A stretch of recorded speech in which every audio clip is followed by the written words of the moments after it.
नमस्कार।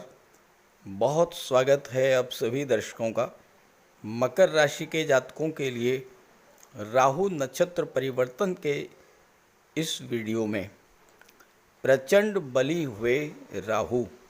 जी हाँ, आज के वीडियो में हम बात करेंगे राहु के उत्तरा भाद्रपद नक्षत्र में गोचर करने के फल के बारे में। उत्तरा भाद्रपद शनिदेव का नक्षत्र है और शनिदेव राहु के परम मित्र हैं। ऐसे में अपने मित्र के नक्षत्र में गोचर करते हुए राहु बहुत अधिक बली होंगे, प्रचंड बली हो रहे हैं। राहु 16 मार्च 2025 तक उत्तरा भाद्रपद में ही गोचर करेंगे और इस दौरान बहुत ही अचंभित करने वाले घटनाक्रम आपके जीवन में घटित होने जा रहे हैं। राहु और उत्तरा भाद्रपद का ये कॉम्बिनेशन गजब का कॉम्बिनेशन है, जो आपके जीवन में बहुत बड़ा परिवर्तन लेकर के आएगा। राहु और उत्तरा भाद्रपद नक्षत्र के गुण आपस में इतना मिलते हैं कि इनमें भेद कर पाना बहुत ही मुश्किल है। अनऑर्थोडॉक्सी यानी परंपरा से हट करके चलना, अनकन्वेंशनल थिंकिंग यानी परंपरा से हटकर, लीक से हटकर कुछ नया सोचना और कुछ नया करना, यही सबसे बड़ी विशेषता है राहु की और उत्तरा भाद्रपद नक्षत्र की। ये दोनों ही व्यक्ति के अंदर समय के अनुसार परिवर्तन लाने वाले होते हैं। दोनों ही ये चाहते हैं जो पुराना हो चुका है, जिसकी वर्तमान में कोई उपयोगिता नहीं है और जिसमें बदलाव की आवश्यकता है, उसे छोड़ दिया जाए और जिस चीज़ की वर्तमान में उपयोगिता है उसे अपना लिया जाए। और यही वजह है कि राहु के इस गोचर में गजब के बेनिफिट्स आपको मिलने जा रहे हैं। उत्तरा भाद्रपद नक्षत्र आपके भीतर आत्ममंथन और पुनर्निर्माण की चेष्टा जागृत करेगा और राहु जैसा क्रांतिकारी बदलाव लाने वाला ग्रह आपका माइंड सेट इस तरह से कर देगा कि हर हाल में आप बदलाव करके ही रहेंगे। उन विचारों को, उन परंपराओं को आप मानने से इनकार कर देंगे जिनकी आज के समय में कोई आवश्यकता ही नहीं है, क्योंकि राहु परंपरा से, लीक से हटकर चलने वाले प्लेनेट हैं और उन विचारों को, उन तौर तरीकों को अपना लेंगे जो आज के समय के अनुकूल हैं और जिनकी आज के समय में उपयोगिता है। उत्तरा भाद्रपद में 4 चरण हैं और चारों ही चरण में अलग अलग राहु मकर राशि के जातकों को किस तरह का फल देंगे, इसी पर चर्चा करेंगे इस वीडियो में। बहुत ही महत्वपूर्ण होने जा रहा है वीडियो और बहुत ध्यान से हर चरण के प्रभाव को समझिएगा। ये विश्लेषण आपकी चंद्र राशि के आधार पर किया जा रहा है। आपकी जन्म कुंडली में जिस भाव में चंद्रमा का गोचर है, अगर वहाँ पर 10 का अंक है तो आपकी मकर राशि है और उसी आधार पर आप इस वीडियो को समझिएगा। तो ये है मकर राशि के जातकों की कुंडली। आपके राशि के स्वामी हैं शनिदेव और शनिदेव के नक्षत्र में ही राहु का गोचर हो रहा है। राहु वर्तमान में आपकी कुंडली के तीसरे भाव में गोचर कर रहे हैं और राहु का ये गोचर आपके लिए बेहद खास होने जा रहा है। देखिए, जीवन में हम जो भी कार्य करते हैं उसको कितनी कुशलता से, कितने परफेक्शन के साथ करते हैं, ये तीसरा भाव तय करता है। तीसरा भाव ही इस बात को नियंत्रित करता है कि हम जो भी कार्य कर रहे हैं उसे पूरी कुशलता के साथ पूरा कर पाएंगे। तीसरे घर में बैठा जो ग्रह है, चाहे वो जन्म कुंडली में हो या गोचर में, वही ग्रह ये तय करता है कि जीवन में आने वाली चुनौतियों का सामना हम कितनी दृढ़ता से, कितनी मजबूती से कर पाते हैं। देखिए, योग्यता होना, काबिलियत होना एक अलग बात है, लेकिन कार्य करने का साहस होना और कार्य में परफेक्शन लाना ये दूसरी बात है। इसी तीसरे भाव में राहु का गोचर है और 16 मार्च 2025 तक आपके जीवन में बहुत सारे हैरान कर देने वाले घटनाक्रम घटित होने वाले हैं।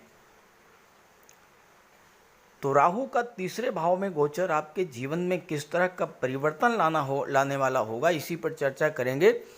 वीडियो बहुत महत्वपूर्ण है और ध्यान से एक एक बात को समझिएगा।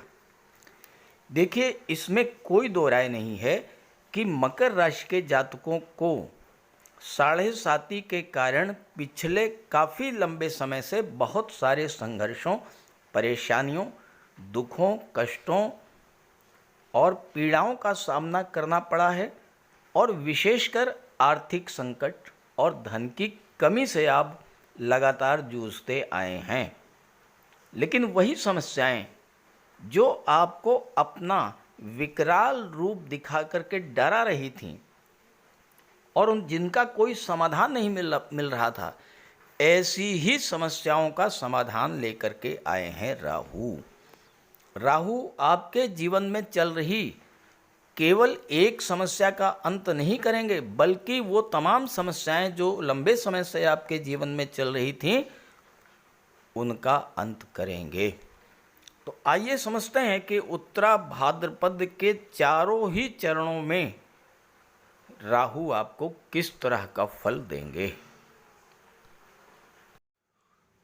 उत्तरा भाद्रपद नक्षत्र के 4 चरण हैं और उत्तरा भाद्रपद के प्रथम और अंतिम चरण में राहु का गोचर थोड़ा संभल करके चलने का है, लेकिन दूसरा और तीसरा चरण जो है वो आपको विशेष लाभ देने वाला है। अब चौथे चरण की बात करते हैं। चौथा चरण 8 सितंबर तक था, यानी ये समय जो आपको कष्ट देने वाला था, ये समय बीत चुका है। दूसरा चरण जो कि बहुत अच्छा फल देने वाला है, उसकी शुरुआत हो चुकी है। और चूंकि कोई भी ग्रह जो लंबे समय तक एक राशि में रहता है, लंबे समय तक एक नक्षत्र में गोचर करता है, वो अपना फल देने में थोड़ा बहुत समय तो लेता ही है। इसलिए मैंने 18 सितंबर से राहु के फल पर चर्चा की है इस वीडियो में।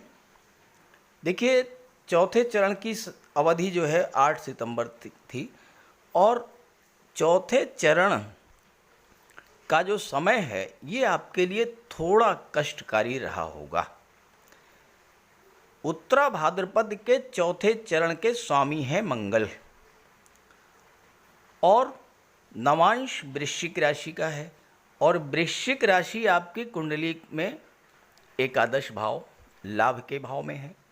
राहु और मंगल में नैसर्गिक शत्रुता है, तो इसका प्रभाव ये रहा होगा कि 8 सितंबर तक आपके जीवन में धन संबंधी नई नई समस्याएं आई होंगी। सीधा सीधा विपरीत प्रभाव आपकी इनकम पर पड़ा होगा, आपकी इच्छा पूर्ति पर पड़ा होगा। 8 सितंबर तक धन संबंधी समस्याओं ने आपको बहुत ज़्यादा परेशान किया होगा। हालांकि राहु आपके राशि के स्वामी के मित्र हैं, तो राहु ने जानबूझकर तो कोई नुकसान नहीं किया होगा, लेकिन राहु मंगल के इस संघर्ष के दौरान अचानक या तो धन लाभ हुआ होगा या अचानक धन हानि हुई होगी। और ये इस बात पर निर्भर करता है कि आपकी जन्म कुंडली में राहु किस तरह से फल दे रहे थे। ऐसा कुछ हुआ होगा आपके साथ। जहाँ तक आपकी इच्छा पूर्ति की बात है, राहु मंगल के इस संघर्ष के दौरान आपके कई काम या तो अचानक से बने होंगे या अचानक से बिगड़ गए होंगे। और ये बात भी इस बात पर निर्भर करती है कि आपकी जन्म कुंडली में राहु किस स्थिति में गोचर कर रहे हैं। हो सकता है कि बड़े भाई और मित्रों से अचानक मतभेद हुआ होगा। बिजनेसमैन के सामने भी फाइनेंशियल क्राइसिस की स्थिति बनी होगी। ये स्थिति 8 सितंबर तक रही है। कमेंट करके बताइएगा ज़रूर। 8 सितंबर से और 10 नवंबर के बीच राहु का गोचर उत्तरा भाद्रपद के तीसरे चरण में होगा। तीसरे चरण के स्वामी है शुक्र और नवांश तुला राशि का। तुला राशि आपकी कुंडली के दशम भाव में है, तो राहु की सारी ऊर्जा आपके दशम भाव में होगी। आपको अपने कार्य क्षेत्र में जबरदस्त सुधार देखने को मिलेगा।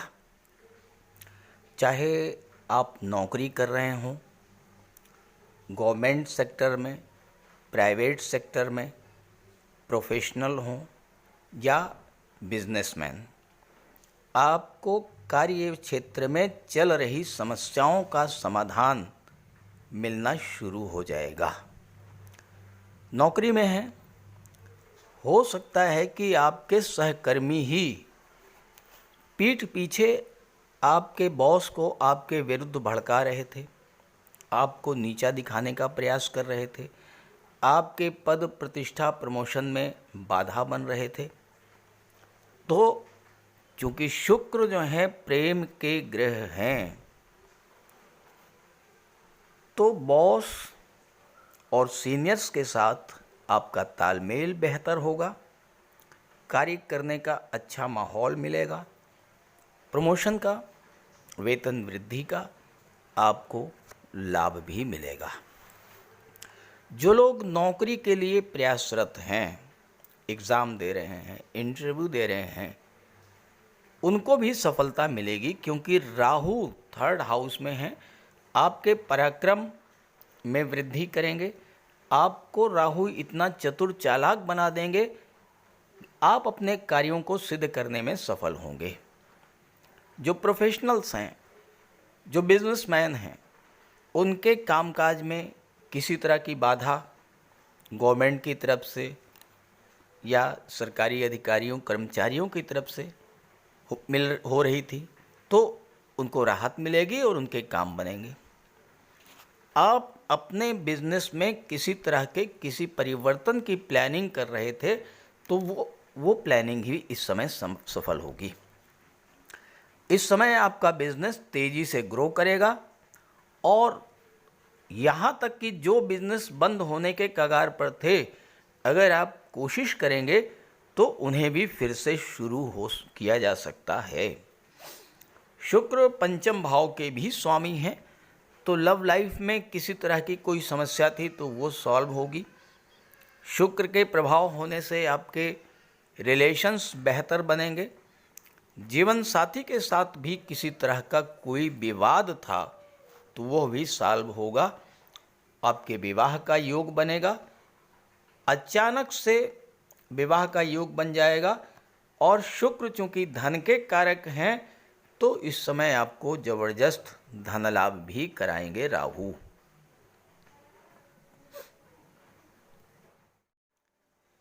दस नवंबर से 12 जनवरी, 10 नवंबर से लेकर के और 12 जनवरी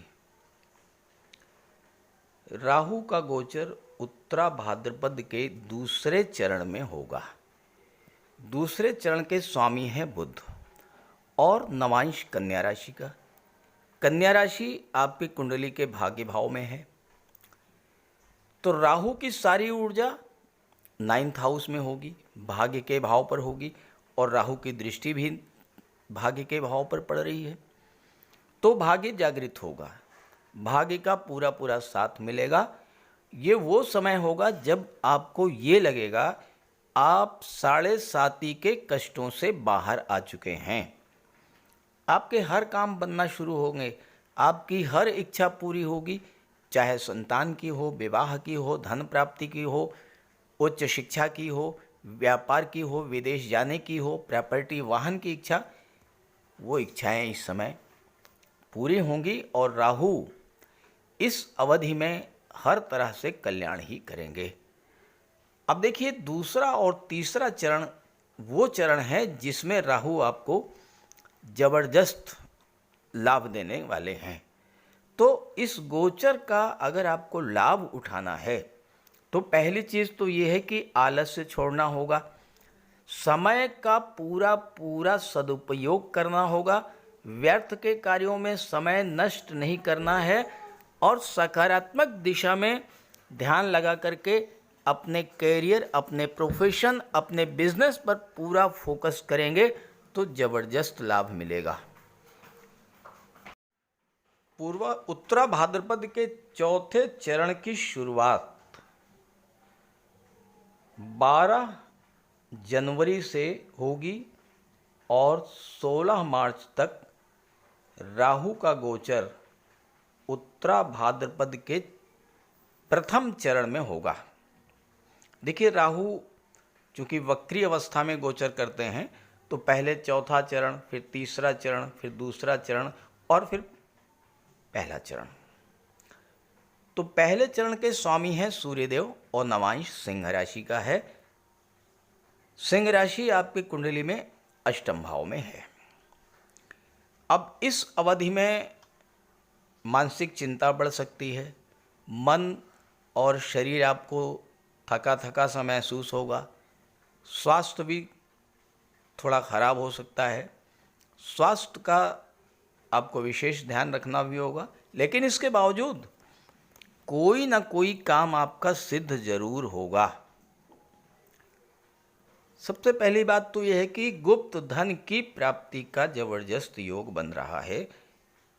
कोई डूबा हुआ पैसा, मार्केट में फंसा हुआ पैसा, किसी को लोन दिया था वो पैसा, इस तरह का पैसा अगर आप प्रयास करेंगे तो इस समय आपको मिल जाएगा। मकर राशि के वो जातक जिनको कोई ऐसा रोग था जिससे वो लंबे समय से पीड़ित चल रहे थे, अगर इस समय प्रयास करेंगे तो उनको उस रोग से मुक्ति मिल सकती है। पैतृक विवाद, पैतृक संपत्ति को लेकर कोई विवाद चल रहा था तो वो भी सुलझेगा और उसका भी आपको लाभ मिलेगा।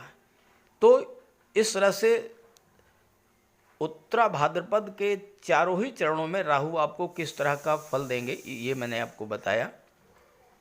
अब आपको ज़्यादा से ज़्यादा लाभ मिले तो राहु का उपाय करते रहें, लेकिन एक विशेष उपाय बता रहा हूँ जो कि आप पूरे गोचर काल में करें तो लाभ मिलेगा। देखिए, पहली बात तो ये है, साफ सफाई का ध्यान रखें, कबाड़ बिल्कुल हटा दें घर से, और जो टॉयलेट है अपने टॉयलेट बहुत साफ रखें और खुद ही साफ कराएं।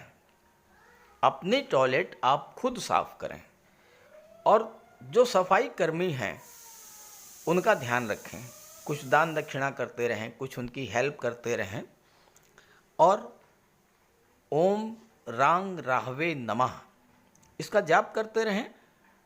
तो 16 मार्च तक राहु आपको ज़बरदस्त लाभ देने की स्थिति में होंगे। तो इस गोचर का लाभ उठाइए और ये वीडियो, ये जानकारी अपने साथियों मित्रों को भी शेयर कीजिएगा ताकि उन्हें भी लाभ मिल सके। नमस्कार।